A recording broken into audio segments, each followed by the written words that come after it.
rain or shine. Waynesboro has fun, y'all. Meteorologist Tim Miller. Weather coverage you can count on. The Live 5 for 6 Skyview Network, sponsored by Terry Lambert Hyundai.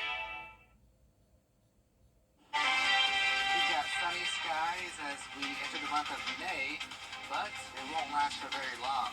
I'll have details on a stormy weekend ahead coming up.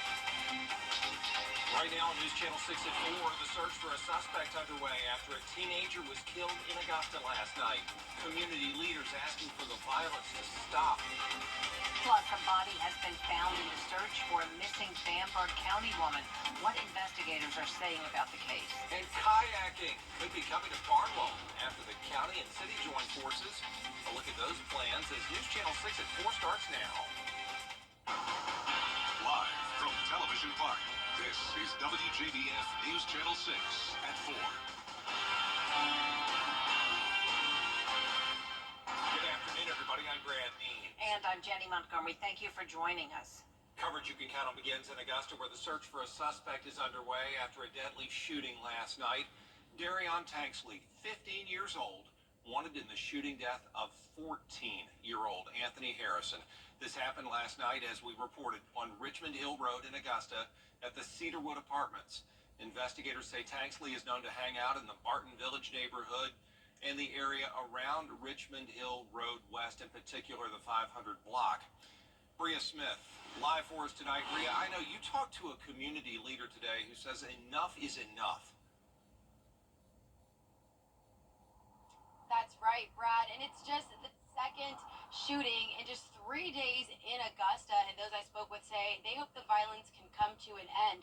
Investigators say 14-year-old Anthony Harrison was shot and killed last night at Cedar West Apartments off Richmond Hill Road. The teen who went to Murphy Middle School was shot at least once. Community leaders say that something needs to be done to end the violence in the area. Where you bring educators, where you bring government, you bring parents who've lost loved ones and who haven't. And we need to look at that, as well as having other events in our churches and our community centers, having educators and other persons, law enforcement, to help try to bring some kind of quell this problem that exists. If you have any information on this case, investigators would like to hear from you. Live in Augusta, Bria Smith, WJBF, News Channel 6. And there is breaking news just into the News Channel 6 newsroom. All lanes are blocked on I-520 westbound at Mike Paget Highway. That's Bobby Jones West at Mike Paget, blocked.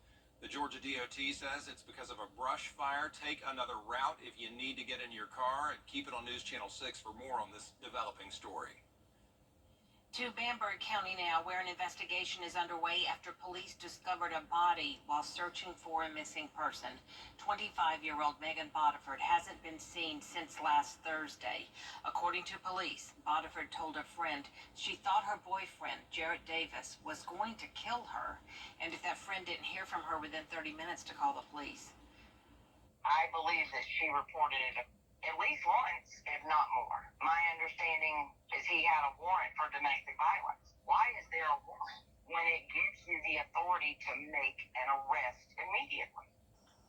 Davis was arrested several days later on domestic violence charges. The identity of the body found has not been released. Bodiford remains missing. Two more suspects now wanted in connection to a shooting at Augusta Mall. Kayshawn Neely and Simone Tanksley both wanted for aggravated assault. The shooting left one person injured. It happened Sunday afternoon in the middle of the day at Dillard's. Neely is armed and dangerous. Don't go near him. If you know where he is, please call law enforcement. It is time now for a first check of the weather with meteorologist Miller Hyatt. Plenty of warm weather Coming up in your 5 for 6 forecast, Brad and Jenny. Miller, thanks. There's a new push in Georgia to have more cybersecurity experts. That field is just booming.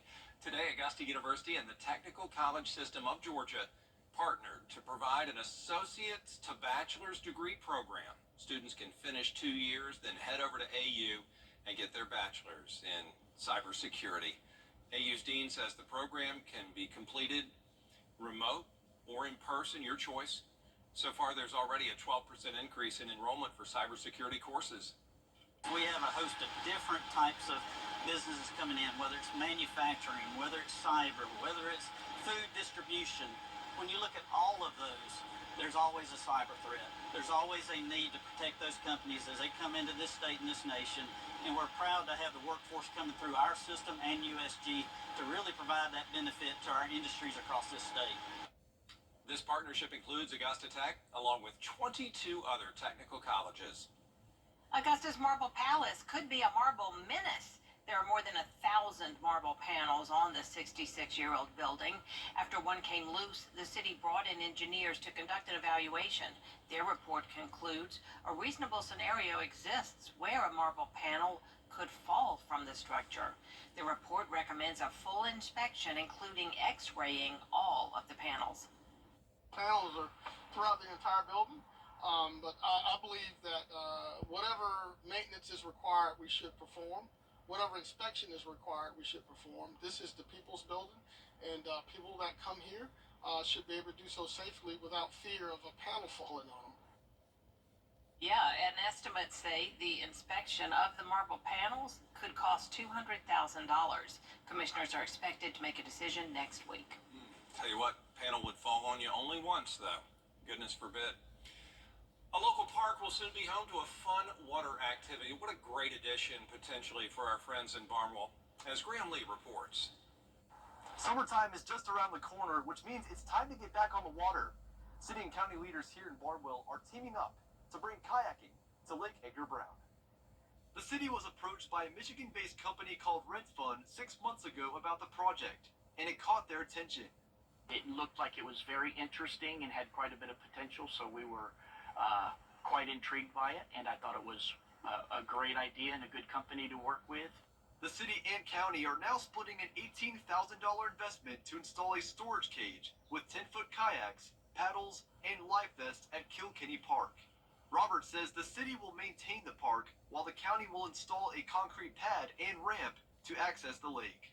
And then Rent Fund actually handles the maintenance of the unit. So it's totally turnkey. We don't have to do any sort of maintenance ourselves, and if there's any damage or anything to it, then Rent Fund takes care of that as part of their part. Last month, the Barnwell City Council unanimously approved moving forward with the project. County leaders say this is a great opportunity for the community to get more use out of Kilkenny Park and the lake. But it'll also draw people from other places into Barnwell, help with tourism, help with revenue, and also show people that Barnwell's a lot bigger than what people think it is. I think a collaborative project just shows people that the city and county are willing to work together and that we have the citizens' best interest. Robert says the city is hoping that everything will be installed by April 2025. In Barnwell County, Graham Lee, WJBF, News Channel 6. Augusta Tech is expanding its Auto Institute, and local car dealerships are offering their support. Master Automotive donated $500,000 to help renovate the facility at the old Johnson Cadillac dealership on Walton Way. Once the $25 million renovation is complete, the 65,000 square foot building will be the first of its kind in the nation. Students will get hands-on experience because people will be able to take their vehicles there to have minor work done. Construction begins in October, and it is expected to be complete in late 2025. Cars are getting more technical. It is a very highly technical, skilled job that these technicians do for us anymore these days. And it's just very, very hard to find folks that are qualified to do it. When I heard about what Augusta Tech was doing, we wanted to be involved with it. You may remember Jim Hudson Automotive has already pledged $1 million to help Augusta Tech's automotive program get off the ground. Piedmont Augusta reopening its Somerville Hospital campus. That's on Wrightsboro Road, and they used it for COVID patients during the pandemic. But then the emergency room and inpatient rooms were shut down after the peak of the pandemic passed.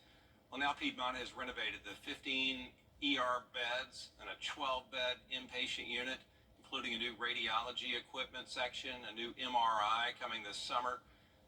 The new unit opens May 16th, and the Somerville campus also home to Augusta Tech's School of Allied Health, so going to be busy there.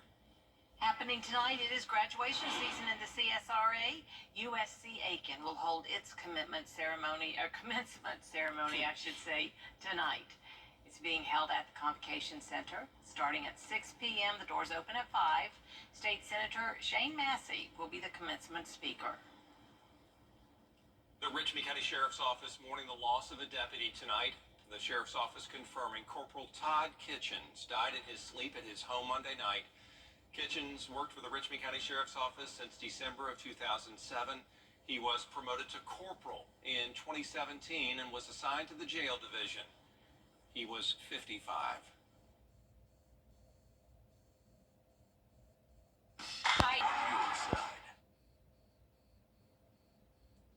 New at 4, a years-long effort to remove feminine hygiene products from being taxed passed into law today with a signature from South Carolina Governor Henry McMaster. This comes after a unanimous vote yesterday in the Senate.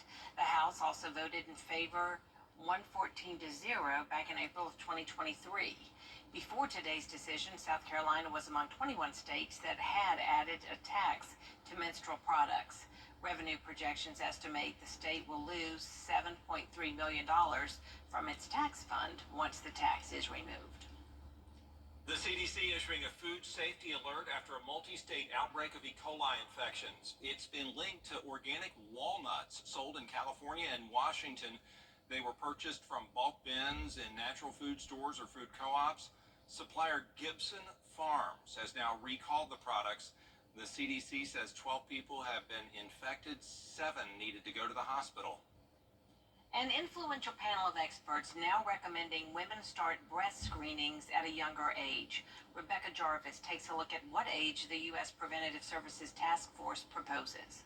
The U.S. Preventative Services Task Force announcing their final recommendation on screening for breast cancer, suggesting all women with average risk begin screening with mammograms at the age of 40 and continue every other year until the age of 74. The latest science clearly shows that by screening every other year beginning at age 40, that we can save even more lives. In fact, up to nearly 20% more lives can be saved from breast cancer. Prior recommendations from the task force said women should start screening no later than age 50, but more women are being diagnosed with breast cancer at younger ages. There's national data showed that since from 2015 to 2019, there was an increase in breast cancer diagnoses in women ages 40 to 49. And in fact, it increased about 2% every year. Olga Arcila says a mammogram at 45 saved her life. They told me that I have breast cancer. I couldn't believe it. I am a very healthy person, very active, very positive.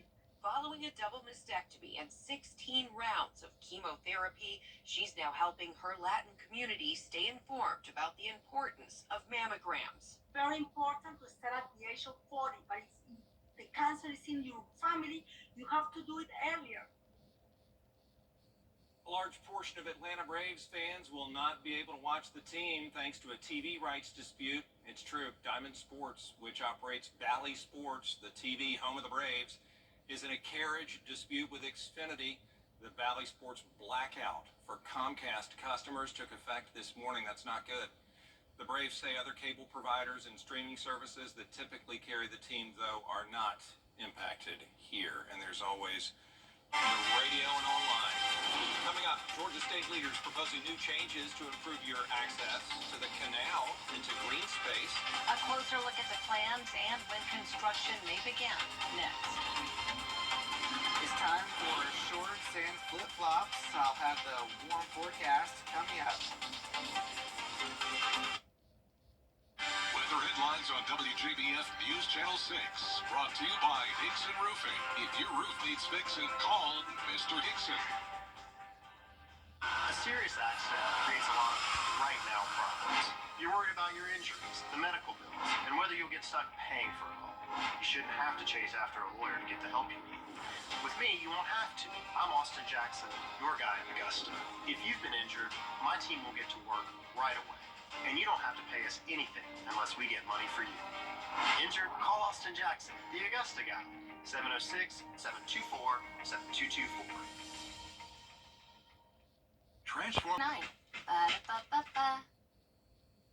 Oh, I just love this. In a unique nod to the Kentucky Derby festivities, Panera Bread has introduced a new fashion accessory bound to turn heads at Churchill Downs.